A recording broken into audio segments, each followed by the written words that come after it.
All right, guys, let's take a look at the Seiko Luxe line. This is the Seiko SLA067. So you guys know, well, if you're a Seiko fanboy, you're going to know that the SLA comes along with the 8L35 automatic movement. It also comes along with a little bit heftier price tag. This one says 31. I try not to show these too much because it's a snapshot in time. This could change. Tomorrow it could change. So you guys got to understand that. You're going to have to take that with a grain of salt. This is a snapshot in time, but this is Exquisite Timepieces watch here, so that's their tag. I'll put a link in the description down below with a direct link so you can pick this watch up. They're actually giving a discount on it, it looks like to me, which is incredible because this is a very rare one. This is a very limited edition one, like a legitimate limited edition numbered lower number Seiko.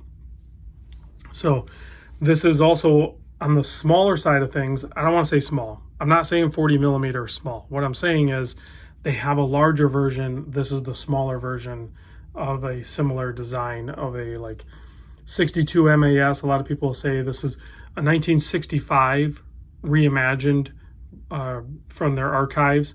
So that's where this one is pulled from. Not the colorway, just the watch. So, but anyway, big thanks to Exquisite Timepieces, Naples, Florida. Link in the description. I already talked about that. Tyler, I'm going to give you his direct contact information. Make sure you tell him I sent you. Let's zoom in. Let's talk about the size of this thing. See if I can get through this without rambling too much. That thing is killer looking. So this one's called the Night Vision, by the way. And you can clearly see why. It's just, it looks like it's glowing already, even in the day. So I measure the case width at 40.24 millimeter if we're going to get exact, but 40.2 millimeter. The lug to lug is a 47.3. The thickness I measure 13.2, so a little bit thinner than a Seiko SKX. Sapphire crystal, of course. Looks to be a double dome. I don't see massive distortion. It's an interesting dome though because it's subtle. 20 millimeter lug width, so if you want to use different fabric straps, maybe throw a Italian rubber or leather or FKM rubber, whatever your preference is. But the strap that comes on this thing is top notch. I mean, really, Seiko, when they came out with this style strap, everybody's been raving about it. I don't personally wear this style, but I can put it on my wrist and I can clearly tell it's of high quality. Matching hardware, all of that good stuff. 6.5 millimeter non-signed screw down crown, keeping the ISO certified 200 meter water resist on this thing. And then of course you have a patterned textured dial, Seiko Pro Specs automatic divers 200. Date at the 3 o'clock, as well as a little bit of lume there. That's part of the ISO certification. Fully blacked out. So you have 120 click bezel, very Seiko-esque.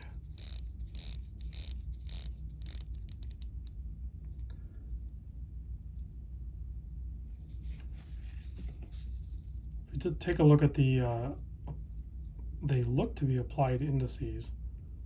And the color on them, just that, it's like a crazy Tiffany blue. It's just, but it already looks like what BGW9 or something would look like if it was glowing. That's what it looks like all the time. Other than the minute hand is just white for that contrast. Very interesting that they did that. Let's pop it on my wrist, my 7.25 inch wrist. They only made 600 of these. I'm not going to tell you what number this one is. You have to buy it to find out. No, I'm sure if you ask Tyler, he'll tell you. So only 600 of these. Pretty rare. There it is on my, see, I don't know how to tuck these very good. There it is on my 7 1/4 inch wrist. Very good looking watch. I almost want one. I would wear it on some sort of, I could see it with a nice leather strap, but also probably some sort of FKM rubber. I wear a lot of my watches on that anyway. But this fabric, if you're at all into these fabric straps, you are going to love these Seiko ones. And you don't necessarily have to go to the SLA. I think you might even be able to get them independently of a watch through Seiko. But there are some other models out there that are, I think, a more affordable option that also come with it. But it's nice to see it, you know, high quality on all those models, including this SLA. At some point, it would be nice to see an SLA with a full bracelet too. I don't know if they've done that. Have they done that yet? You guys probably know. I can't keep up with all the Seiko models. I know I'm a Seiko fanboy, but man, there's so many dang watches. Let's check this thing out. Night vision, low light. What does it do? Well, it glows like a torch. That's what it does. It's a Seiko. I mean, it's incredible, Lume. It's even brighter than I would anticipate, because typically we're, you know, at least for me, I'm used to, like, you know, white or just a little off-white looking indices and handset Lume application to get that really bright Lume. So anytime you add like an element of color, I mean, Seiko's done it with the orange, they've done it with this green. It's just incredibly bright and sometimes different colors. Seiko as a whole, as a company, is just impressive. I don't think anyone can really argue against that point. They're just impressive. So thanks for watching, guys. Hit up Exquisite Timepieces. Tell them I sent you. Pick yourself up this SLA. I'll see you on the next vid.